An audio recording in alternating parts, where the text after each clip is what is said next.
A Sunday morning somewhere in the early 1930s, and a boy, barely tall enough to reach the pedals, was already drawing tears from grown men who had stopped mid-conversation to listen. Nobody in Roxborough, North Carolina, understood exactly what they were watching. Henry Slaughter wasn't performing for the room. He was praying aloud through keys and strings, and that distinction between performance and genuine worship would define everything he touched for the next 9 decades. Born January 9, 1927, Slaughter grew up in a devout Christian household where gospel music wasn't ambient background or Sunday obligation. It was the language the family used to speak to God, and young Henry absorbed it the way children absorb their native tongue, without effort, without self-consciousness, as if it had always lived inside him. His fingers found the piano early, and what began as childhood discovery gradually hardened into something closer to vocation. By the time he entered professional music, he already carried the quality that separates the merely talented from those who genuinely move people.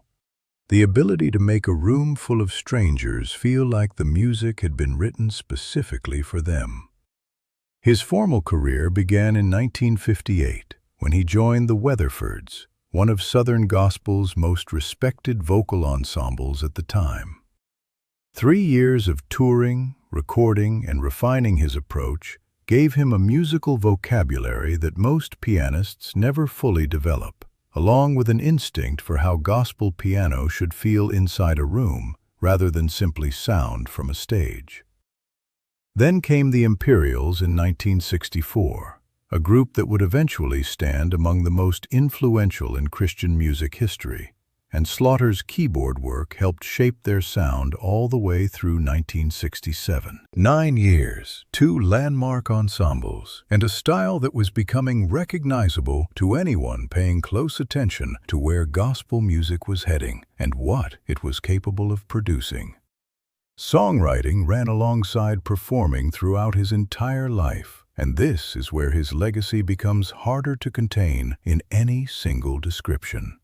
Songs like, "I've never been this homesick before," "If the Lord wasn't walking by my side," and "What a precious friend is he," spread through churches across the country and lodged themselves in congregations' memories the way only the most honest melodies can manage.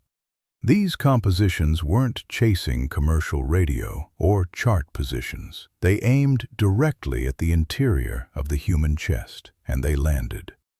Somewhere right now, in a church you've never visited and a town you've never driven through, a congregation is singing words Henry Slaughter wrote, and most of them have never connected those words to his name. That kind of reach, anonymous, persistent, and decades deep, is rarer in music than most people realize, and it doesn't happen by conventional design.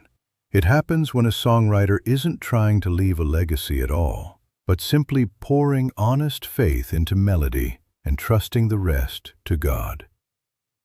"He Touched Me" occupies a category of its own in this story.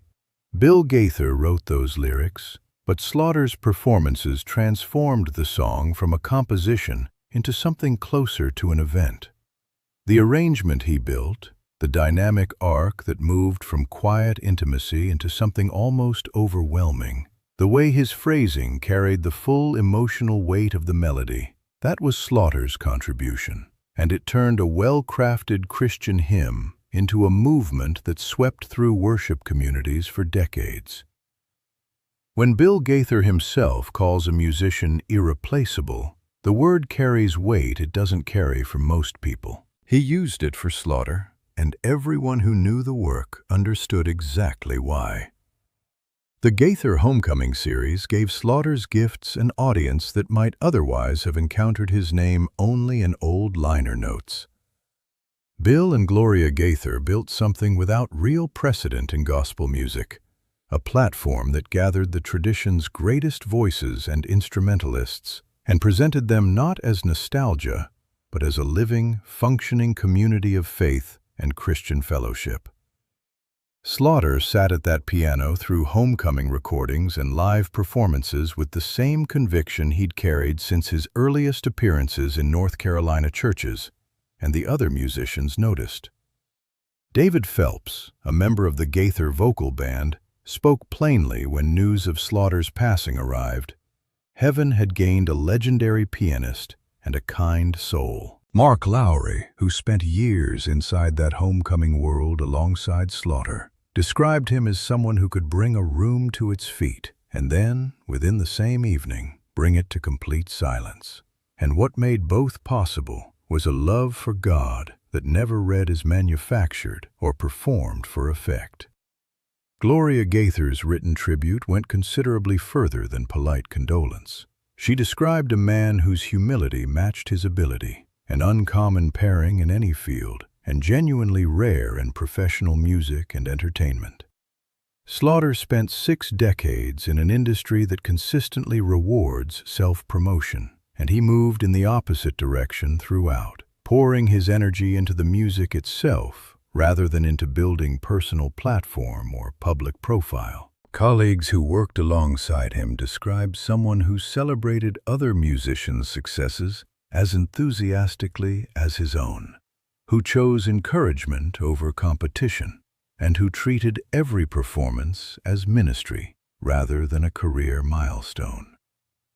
The irony, which Slaughter probably recognized with some quiet amusement, is that this approach produced a legacy more durable than anything a deliberate publicity strategy could have managed. What those same colleagues describe, across tribute after tribute, is a man who maintained something like childlike joy through decades of an industry that tends to wear people down. He stayed curious musically, continuing to grow even when his reputation was long established and his place in gospel music history was secured. He invested in people, in relationships, in younger musicians finding their footing, in the quiet work of being present and encouraging rather than asserting authority. Private life and public ministry matched each other in Slaughter's case, and those who worked alongside him for years say that consistency was the detail that mattered most. Any musician can carry power on a stage. Very few carry the same authenticity into every other room.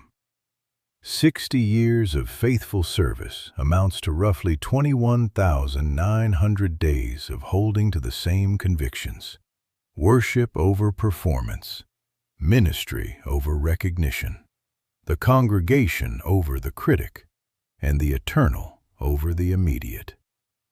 Slaughter believed his gifts as a pianist and songwriter weren't his to deploy for personal advancement.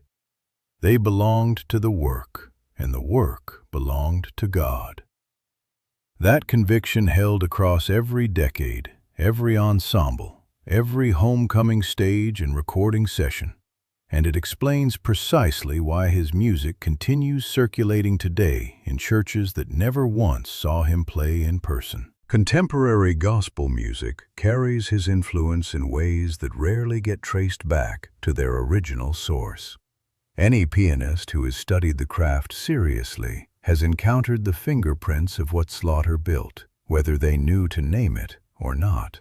He proved that technical excellence and spiritual authenticity don't compete, that a melody born from genuine encounter with the divine carries differently than one assembled to meet a market need, and that audiences feel that difference even when they can't articulate what they're responding to. Young worship leaders who encounter Slaughter's recordings describe a quality they struggle to name at first, something about the intentionality underneath the technique, a sense that every choice serves the song's meaning rather than the performer's visibility. That quality is what distinguishes musicians who become teachers from those who simply become famous, and Slaughter belonged to the first category, while barely concerning himself with the second. Bill Gaither's words after Slaughter's death held grief and celebration together in the same breath, which is the posture Slaughter himself modeled throughout his life. We will miss Henry's stories, his laughter, and his amazing musical talent, Gaither wrote, then turned toward the larger truth, that Slaughter was now performing before the King of Kings. That wasn't comfort language. It was a theological claim that Slaughter spent his entire life earning the right to inhabit honestly, and everyone who knew his work recognized it as exactly what it was. Henry Slaughter passed away in 2025, 97 years after that January morning in Roxborough. The songs remain. The arrangements continue, teaching anyone willing to sit with them carefully. The model he built, a creative life oriented entirely outward, toward the listener, toward God, and away from personal recognition, stays available to anyone willing to follow it. The piano has gone quiet. The worship it carried forward has not. And if his life communicates anything worth holding, it is this: faithfulness compounds over time in ways that fame never does. Every honest day of devoted work adds to a sum that by the end far exceeds what any single performance could have produced on its own. That is the arithmetic of a life given over entirely to something larger than itself. And Henry Slaughter ran those numbers for 97 years without flinching, without wavering, and without ever appearing to need the applause.